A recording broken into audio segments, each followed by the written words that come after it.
segment we call Fast Four. I'm going to ask you 4 questions. You answer them however you want to answer them. All right, you ready? I'm ready. All right. Should I drink some water first? Yeah, go ahead. Get ready. Let me do the same. Water Hydrate. Catch me off guard. There we go. No. We don't do that here. So I've seen some of the retrofits. What is your dream car to retrofit? Okay, I just bought it. Okay. Was that the red one? That red vet. Okay. Let me stop for that. I was like, ooh, I like that one. I'm like, that's my car. Okay. Yeah, we were talking this morning about sending that car to Turkey. Once we retrofitted, I was like, nah. No, I'm staying here. I'm like, no, I think I'll be driving that. And I'm a guy who doesn't like cars. Okay.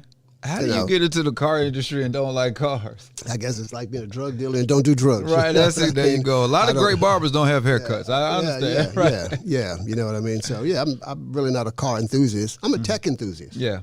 You know, our tech just happens to apply to cars. I mean, I drive a 2012 Chrysler 300, you know, that I paid cash for because I don't believe in debt. I understand. You know, no debt. I just don't have any car notes, so I understand. If I can't buy it, then I don't need it. Get it. I get it. Yeah. I understand. Yeah. That's too funny. But driving this vet around, I was like, okay, now I see why people pay all this money for these cars. I absolutely get it. It's got a nice little rumble there. And plus the attention that you get. So we're coming out with this whole advertising campaign called Riding Retro. But, you know, the tagline is only if you can handle the attention. There you go.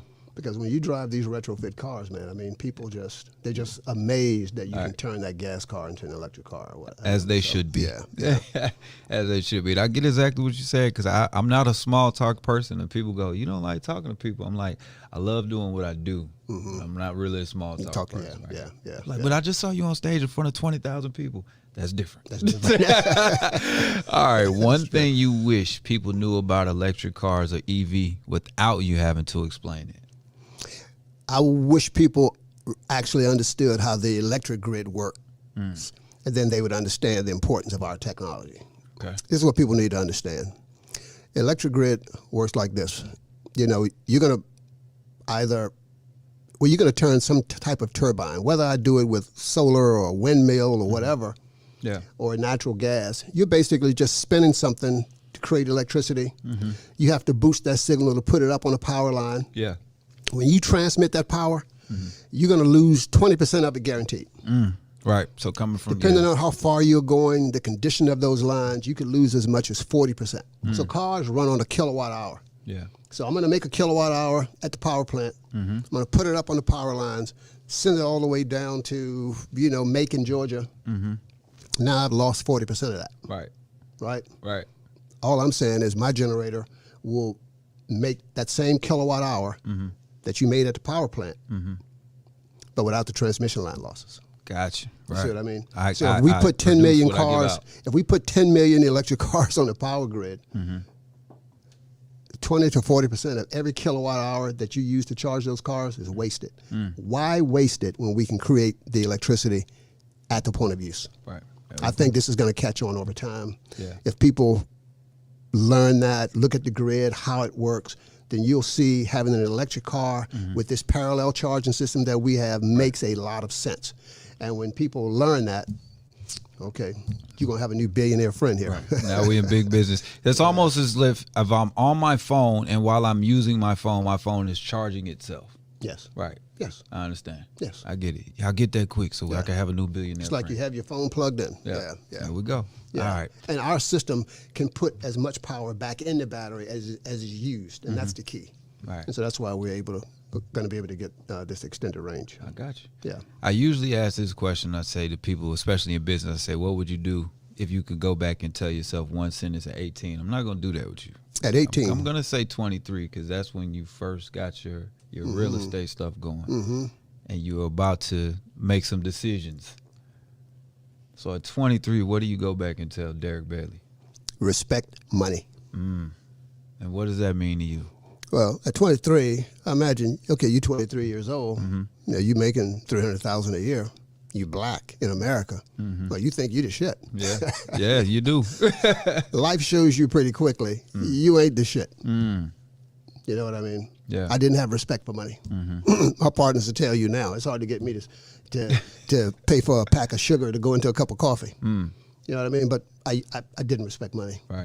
That's why I made it, lost it, made it, lost it. Mm-hmm. You know, when I had my daughter, I know, who's a big girl, she's in London right now. Mm-hmm. Yeah, you know, kids have a way of straightening you up. Yeah. Either they do or they don't. If they don't, then you're a lost cause. Yeah. Yeah, but at 23, I had no respect for money. Mm-hmm. I get it. That's a lesson a lot of people take on right now. Could just make it. You wake up, it just keeps coming. Mm-hmm. It doesn't always keep coming. Right, right. You know, you have to learn to respect money. Mm-hmm. I say money is, money is like a woman or a child. Mm-hmm. If you take care of it, it stays with you. Mm-hmm. If you don't take care of it, it leaves you. It's going to cost you. It's going to cost, and it's going to cost you. Too. And it's going to cost you. So that's what I would tell my young self. Yeah, if I had a little bit more respect for money then, I'd probably have more money now. Got you. Yeah. Great point. Last question. Dinner with 5 people. Who are they and what are you eating? Or where? And you come from the place that everybody I ask this question, they go, well, I'm eating somewhere in New Orleans. So you come from that place. So tell me about this dinner. Let's see. I got 5 people. It's going to be my mother, my brothers. 5's not enough. There we go. You know, I'm not a celebrity dude. So it's not like, I want to have dinner with LeBron James. I mean, I could care less. Right. You know, Mike Miles and Katie Curl is going to make that list before, you know, some celebrity. I understand. Maybe I'll invite Barack and Michelle. Okay, there we go. I mean, we'll make it like a dinner for 10 or something like that or whatever. I just like my people. Yeah. I really don't have celebrity worship, or I really could care less. Right. People asking me about football. I don't even know who you're talking about because I get into businesses that I don't know that much about in the beginning. I have to spend all my time catching up with that. Yes. I don't have time I don't know who's on TV. I don't know about football. I don't know about basketball. I watch the Super Bowl, and I'll watch the playoffs. Yeah, but I'm not in front of the TV every Sunday. I'm usually reading. But you can tell me about a power grid. But I can tell you about a power grid tell me because about those magnetic waves and light. I can tell you about that. That's right. Right. That's how I'm spending my time. That's what I'm. Right. Yeah, that's what I'm doing. That might be the best dinner party I've heard so far. I think so. Yeah. The people you love, the people who love you the most is the key. People who love the you people the who most. love you the most. That's the dinner party. And if you can get, like I say, Barack and Michelle to come hang out with them, that's a great party. Well, they're on their way as soon as they retrofit their car. That's right. There we go. Yeah, Barack, I got a retrofit for you, but not the vet. There we go. All right, guys, but we appreciate it, man. We'll get you something else. We've learned a lot. Right now, who you with? Reec. Who you with? Right now, who you with?